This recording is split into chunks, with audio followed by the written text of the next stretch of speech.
जय हिंद दोस्तों। PCS with Shivam YouTube channel में आपका स्वागत है। हम लोग आज से शुरू कर रहे हैं बायोलॉजी का लेक्चर सीरीज।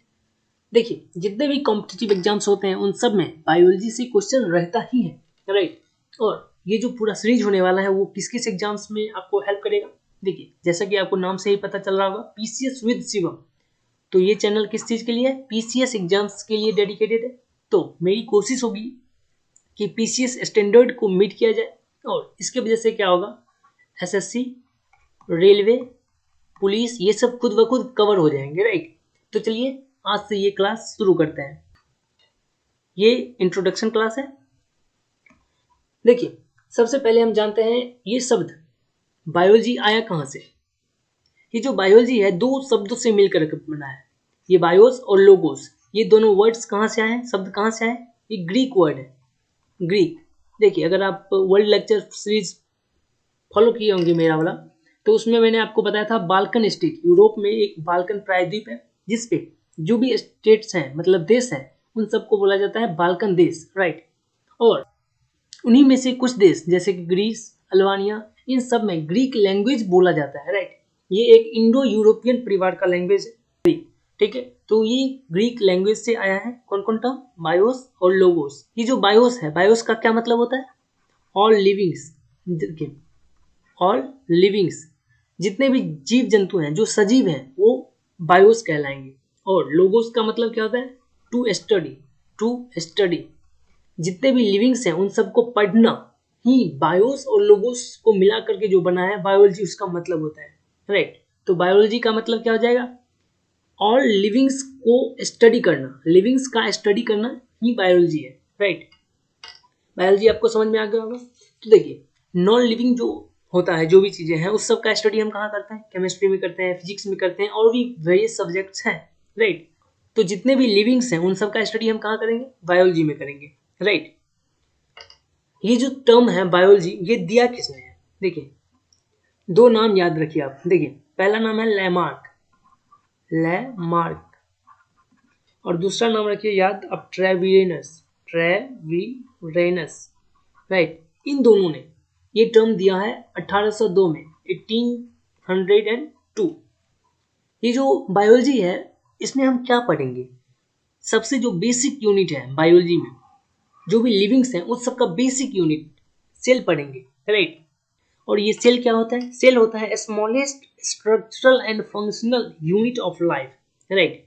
और अगर आप बात करें कि ये सेल, सबसे पहला सेल कौन होता है? जाइगोट होता है। पहला सेल होता है जाइगोट। और सेल डिवीजन होता है, सेल डिवीजन मतलब सेल क्या करता है? खुद में टूट टूट करके बन जाता है। एक सेल से दो सेल बन जाएगा, दो से चार बन जाएगा, चार से छः, चार से आठ बन जाएगा, चार से आठ बन जाएगा, आठ से 16। और ये जरूरी नहीं है कि दो गुना ही होगा, कभी कभी चार गुना भी होगा, दो गुना हो सकता है, चार गुना हो सकता है, या सेम ही रह सकता है, राइट। तो डिपेंड करता है किस तरह का सेल डिवीजन हुआ है। सेम टाइप का सेल मिल करके जिसका फंक्शन समान हो, सेम फंक्शन हो, फंक्शन मतलब काम, वो टिश्यू कहलाता है। Group of cell which has same function, right, वो टिश्यू होगा। और अगर टिश्यू भी सेम फंक्शन करे तो ढेर सारे टिश्यू मिलकर के क्या बनाएंगे? ऑर्गन बनाएंगे। और अगर ऑर्गन का सेम फंक्शन हो, उनका जो मेन मकसद है वो अगर एक ही हो, तो वो क्या कहलाएंगे?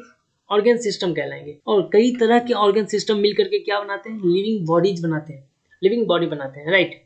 क्या बनाते हैं? लिविंग बॉडी बनाते हैं। देखिए, आप बोलिएगा ये हमेशा फॉलो होता है क्या? नहीं होता है।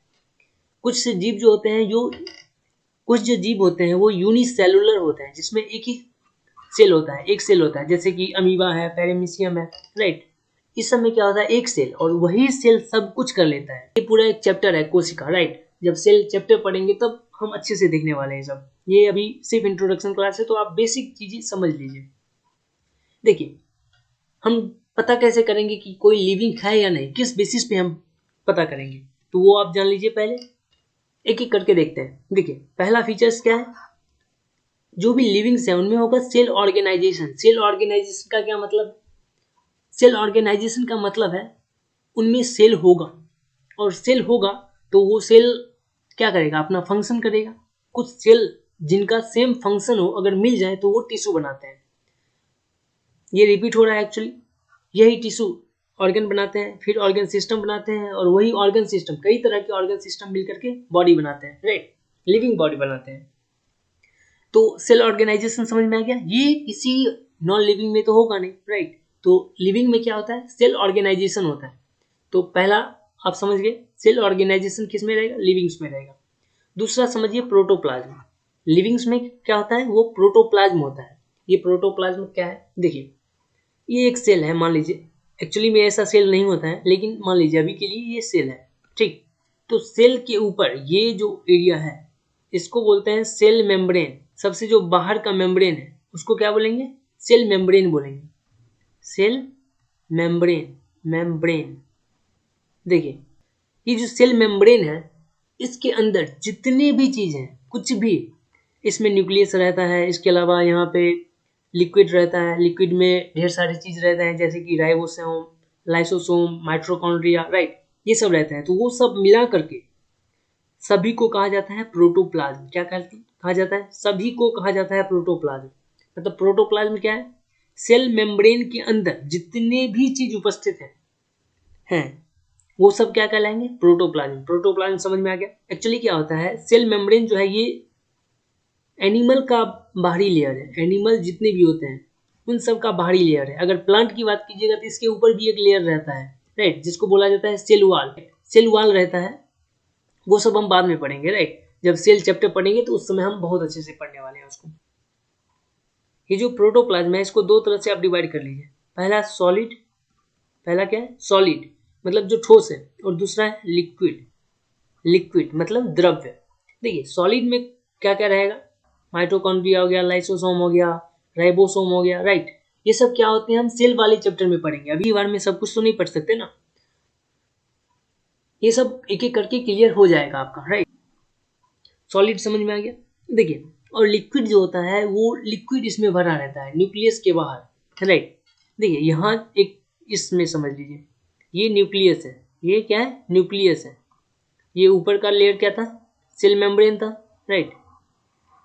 ये सेल मेम्ब्रेन है, मान लीजिए ये सेल मेम्ब्रेन है।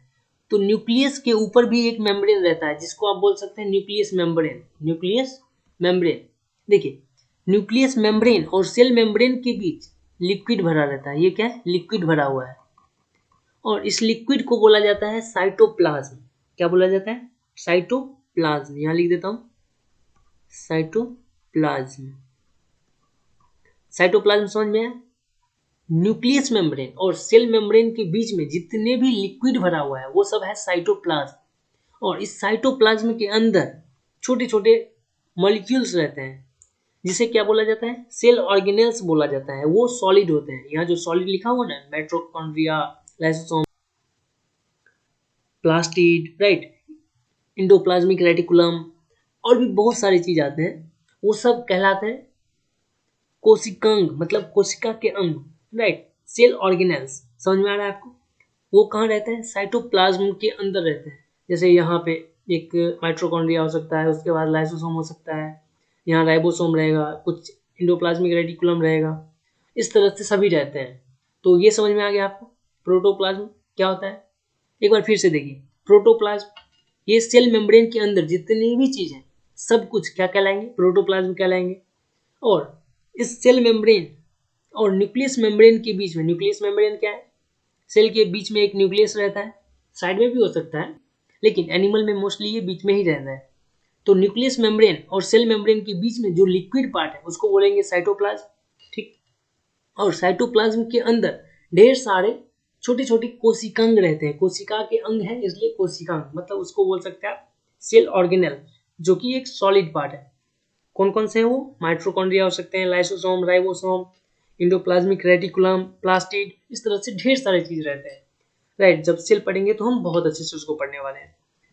ये दूसरा प्रॉपर्टीज आपको समझ में आ गया। पहला क्या था, सेल ऑर्गेनाइजेशन था, दूसरा है प्रोटोप्लाज्म उस पे रहेगा, और तीसरा है मेटाबॉलिज्म। देखिए मेटाबॉलिज्म क्या होता है, ये एक बायोकेमिकल रिएक्शन है। बायोकेमिकल रिएक्शन, केमिकल रिएक्शन आप समझते होंगे। जैसे देखिए कोई भी दो चीज मिला करके, मिला दिया आप और कुछ और बन गया, तीसरा चीज मिल गया, राइट, इस तरह का कोई तीसरा चीज बन गया तो उसको क्या बोलेंगे, रिएक्शन होके कुछ और बन गया, उत्पाद बन गया, प्रोडक्शन हो गया किसी चीज का, राइट। तो यहाँ पे क्या होता है, बायोकेमिकल है। बायो लग गया का मतलब समझ लीजिए आप लिविंग से रिलेट करने लगा, ठीक है, लिविंग उसमें घुस गया का मतलब वो लिविंग हो गया, राइट। तो बायोकेमिकल रिएक्शन है, इसमें क्या होता है, हमारे शरीर के अंदर ढेर सारे रिएक्शंस होते रहते हैं और उसी को बोला जाता है मेटाबॉलिज्म। मेटाबॉलिज्म मतलब हमारे शरीर में जो रिएक्शंस होते हैं उसको बोलते हैं। ये जो रिएक्शन है दो तरह के होते हैं, कौन कौन, देखिए, पहला तो एनाबॉलिज्म होता है। पहला क्या होता है, पहला होता है एनाबॉलिज्म। एनाबॉलिज्म मतलब क्या, ये होता है उपचयन, उपचयन। देखिए एनाबॉलिज्म में क्या होंगे, छोटे छोटे पार्टिकल्स मिल करके, छोटे छोटे पार्टिकल मिल करके क्या करेंगे, ये बड़ा पार्टिकल बना लेंगे, तो वो बोलेंगे उसको एनाबॉलिज्म। दूसरा होता है कैटाबॉलिज्म। कैटाबॉलिज्म इसको बोलते हैं अपचयन। इसको क्या बोलेंगे, अपचयन।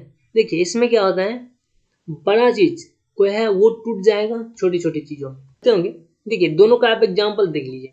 जो एनाबॉलिज्म है उसमें क्या होगा, आप जानते होंगे कई तरह के अमीनो एसिड मिल करके बनाते हैं प्रोटीन। क्या बनाते हैं, प्रोटीन बनाते हैं। और आप देख लीजिए कैटाबॉलिज्म का एग्जांपल, जब आप खाना खाते हैं तो डाइजेशन के लिए क्या होता है, डाइजेशन ये एक कौन सा प्रोसेस है, ये एक प्रोसेस है मेटाबॉलिज्म का। इसमें क्या होगा, कोई बड़ा सा जो हम अब खाए वो कॉम्प्लेक्स फूड खाए, उसका मेटाबॉलिक रिएक्शन होकर के वो छोटे छोटे पार्टिकल्स में टूट जाएगा, राइट। और उसको क्या बोलेंगे, कैटाबॉलिज्म। तो कैटाबॉलिज्म समझ में आ गया। कैटाबॉलिज्म में बड़ा कोई भी पार्टिकल छोटे छोटे पार्टिकल में टूट जाता है, और एनाबॉलिज्म में क्या होता है, छोटे छोटे पार्टिकल्स मिल करके बड़ा पार्टिकल बना लेते हैं। पार्टिकल मतलब कण, राइट। ये तीन आपको समझ में आ गए होंगे। सेल ऑर्गेनाइजेशन होता है, प्रोटोप्लाज्म होता है, उसके बाद मेटाबॉलिज्म होता है। अब अगला समझिए, चौथा होता है न्यूट्रिशन। कोई भी चीज अगर सरवाइव करना है, उसे लिविंग बने रहना है, तो उसे क्या चाहिए होगा, न्यूट्रिशन चाहिए होगा, खाना चाहिए होगा। खाना क्यों चाहिए, ताकि उसे एनर्जी मिल सके। एनर्जी के बिना काम नहीं हो सकता है, राइट। कोई भी काम करने के लिए आप पढ़े होंगे कि एनर्जी की जरूरत होती है। तो वो एनर्जी लिविंग्स को कहाँ से मिलता है, न्यूट्रिशन से मिलता है। न्यूट्रिशन कहाँ से मिलेगा, जब भी वो खाएगा, कुछ भी खाएगा, इंटेक करता है ना, जैसे आप रोटी चावल कुछ भी खाते हो, उससे आपको क्या मिलता है, न्यूट्रिशन मिलता है। तो न्यूट्रिशन समझ रहे हैं, ये किस किस फॉर्म में हो सकता है, जैसे कि देखिए फैट हो सकता है, प्रोटीन है, प्रोटीन, राइट। उसके बाद विटामिन है, उसके बाद कार्ब्स है, कार्ब्स मतलब कार्बोहाइड्रेट, उसके बाद मिनरल्स है, राइट, मिनरल्स। ये सब क्या है, न्यूट्रिशन है। ये सब कहाँ से मिलते हैं आपको, जब भी आप कुछ खाते हैं तो वहां से मिलते हैं। और ये क्या है, एक बायोलॉजिकल प्रोसेस है। ये भी न्यूट्रिशन भी एक बायोलॉजिकल प्रोसेस है, राइट। ये जो न्यूट्रिशन है ये दो तरह के होते हैं। देखिए पहला होता है ऑटोट्रॉफिक, ऑटोट्रॉफिक, और दूसरा होता है हेट्रोट्रॉफिक, हेट्रोट्रॉफिक। ये जो ऑटोट्रॉफिक है, ऑटो मतलब क्या, सेल्फ, खुद से जो खाना बना लेता है उसको बोलते हैं ऑटोट्रॉफिक। ये कौन होते हैं, जैसे प्लांट है, ये प्लांट क्या करते हैं, खुद से खाना बना लेते हैं, राइट। ये खाना कैसे बनाते हैं, फोटोसिंथेसिस से बनाते हैं, राइट। ग्लूकोज बना लेते हैं और ग्लूकोज ही मेनली खाना होता है। अब जो भी खाते हैं फैट प्रोटीन कार्ब्स, ये सब आखिरकार किस में कन्वर्ट हो जाते हैं, ग्लूकोज में। C6H12O6 ये ग्लूकोज का फॉर्मूला है, इसी में कन्वर्ट हो जाते हैं और यही हमें एनर्जी देता है। अगला जो प्रॉपर्टीज है लिविंग्स का, वो जानिए, पांचवा नंबर, ये है डाइजेशन। लिविंग्स में क्या होता है, डाइजेशन होता है। देखिए जितने भी आप न्यूट्रिशंस खाए, ये सब क्या है, फैट प्रोटीन, ये सब जो आप खाए, इसका डाइजेशन होना तो जरूरी है ना। ये जो सेल होते हैं बॉडी में, वो काफ़ी छोटे छोटे होते हैं, और सेल में ही जो भी काम होता है, बेसिक काम, वो सेल के अंदर होता है। सेल के अंदर माइटोकॉन्ड्रिया है, वहाँ पे जाके खाना, हमें एनर्जी मिलता है, राइट। तो वो जो सेल है उसको खाना पचाने के लिए छोटा छोटा इसको करना पड़ेगा। तो यहाँ पे क्या होता है, डाइजेशन में ब्रेक डाउन होता है, किसका, कॉम्प्लेक्स फूड का इजी फूड में। कॉम्प्लेक्स फूड कौन है, जो भी आप खाए, जैसे चावल खाए वो क्या है, कॉम्प्लेक्स फूड है। या कुछ भी मार्केट से कुछ ला करके फास्ट फूड आप खा लिए तो वो कॉम्प्लेक्स फूड होगा।